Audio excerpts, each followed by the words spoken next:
Hello guys. കഴിഞ്ഞ ഇടയ്ക്ക് ഞങ്ങൾ തമിഴ്നാട്ടിലെ കമ്പം വരെ ഒരു യാത്ര പോയിട്ടുണ്ടായിരുന്നു. അപ്പോൾ അവിടുത്തെ വിശേഷങ്ങളൊക്കെ നമുക്ക് നോക്കിയാലോ? അപ്പോൾ ഞങ്ങൾ കമ്പത്തേക്ക് പോകുമ്പോഴത്തേക്കും ഉച്ചയായിട്ടുണ്ടായിരുന്നു. പിന്നെ നേരെ കയറുന്നത് ഒരു ഹോട്ടലിലാണ്. അവിടുന്ന് ആദ്യം ഞങ്ങളൊരു ബിരിയാണി കഴിച്ചു.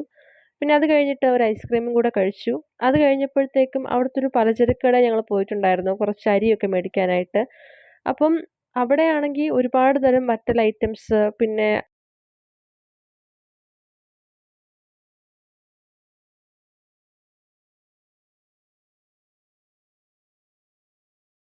ഇത് എന്തോ ഒരുതരം അരിയാണ്. അതിന്റെ പേരും അറിയില്ല. അവിടെ ഉള്ളവരൊക്കെ ഉപയോഗിക്കുന്ന ഒരു ടൈപ്പ് അരിയാണിത്.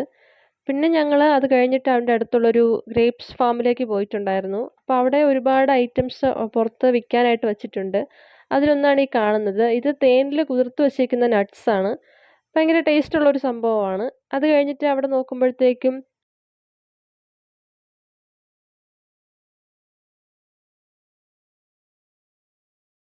ഗ്രേപ്സിന്റെ അച്ചാറ്, ജാമ് അങ്ങനെ എന്തൊക്കെ ഗ്രേപ്സ് കൊണ്ട് ഉണ്ടാക്കാമോ അതൊക്കെ അവിടെ അവൈലബിൾ ആയിരുന്നു. അതുപോലെ പുറത്തുനിന്ന് ഇമ്പോർട്ട് ചെയ്തതും അവിടെ തന്നെ ഉണ്ടാക്കിയതുമായിട്ടുള്ള വൈനും ഒക്കെ അവിടെ അവൈലബിൾ ആണ്. ഈ ഗ്രേപ്സിന്റെ തൈ വേണമെന്നുള്ളവർക്ക് അതും ഈ ജെനീസ് ഫാമിൽ അവൈലബിൾ. ഹാർവെസ്റ്റ് ചെയ്ത് കൊണ്ടുവരുന്നത് കൊണ്ടുവന്ന് വെക്കുന്നുണ്ടായിരുന്നു. ഇത് 1.5 കിലോ 100 രൂപയായിരുന്നു വില. അപ്പോൾ അതും വേണമെന്നുള്ളവർക്ക് മേടിക്കാവുന്നതാണ്. ഗ്രേപ്സിന്റെ ജ്യൂസ് ഒക്കെ അവിടെ അവൈലബിൾ ആണ്. അത് 1 ലിറ്റർ 110 അങ്ങനെയൊക്കെയാണ് അതിന്റെ റേറ്റ് വരുന്നത്. ഞങ്ങൾ എല്ലാ പ്രാവശ്യം പോകുമ്പോഴും അത് മേടിക്കുന്നതാണ്. അങ്ങനെ അതൊക്കെ മേടിച്ച് ഞങ്ങൾ പുറത്തോട്ടിറങ്ങി. അപ്പം ഇതിന്റെ കിഴങ്ങ് കണ്ടു. ഇത് സൂപ്പ് എന്തോ വയ്ക്കുന്നതാണ്. പിന്നെ അത് കഴിഞ്ഞ് ഞങ്ങൾ അടുത്തൊരു തുണിക്കടയിൽ കയറിയിട്ടുണ്ടായിരുന്നു. കുറച്ച് ഷോപ്പിംഗ് ഒക്കെ ഉണ്ടായിരുന്നു.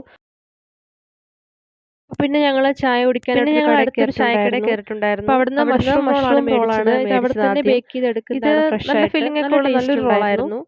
അത് കഴിഞ്ഞിട്ട് പിന്നെ ഞങ്ങൾ അവിടെ തന്നെ ഉണ്ടാക്കുന്ന ഒരു വടയും കുറുമയുമാണ് മേടിച്ചത്. അത് നല്ല ടേസ്റ്റ് ഉണ്ടായിരുന്നു. ഈ കുറുമ കൂട്ടിയാണ് ഇത് കഴിക്കേണ്ടത്. പിന്നെ ചായ കുടിച്ച് ഞങ്ങൾ പിന്നെ അവിടുന്ന് ഇറങ്ങി. പുറത്ത് ഒരുപാട് ഫ്രഷ് ആയിട്ട് ബേക്ക് ചെയ്ത കേക്ക് ഐറ്റംസ്, ജിലേബി, ഗുലാബ് ജാമുൻ അങ്ങനെ ഒരുപാട് ഐറ്റംസ് ഉണ്ടായിരുന്നു. അപ്പോൾ അതിന് ഞങ്ങൾ ആവശ്യമുള്ളതൊക്കെ മേടിച്ചു. പിന്നെ അത് കഴിഞ്ഞ് കുറച്ച് നേരം പുറത്തൂടെ അതൊക്കെ കഴിഞ്ഞപ്പോഴത്തേക്കും വൈകുന്നേരം ആയായിരുന്നു. പിന്നെ ഞങ്ങൾ അടുത്തൊരു തട്ടുകടയിൽ നിന്ന് കുറച്ച് ഇഡ്ഡലിയും പൊറോട്ടയും കറികളും ഒക്കെ മേടിച്ച്. ഈ കട കുമളി ബസ് സ്റ്റാൻഡിന്റെ അടുത്തായിട്ട് വരുന്നൊരു കടയായിരുന്നു.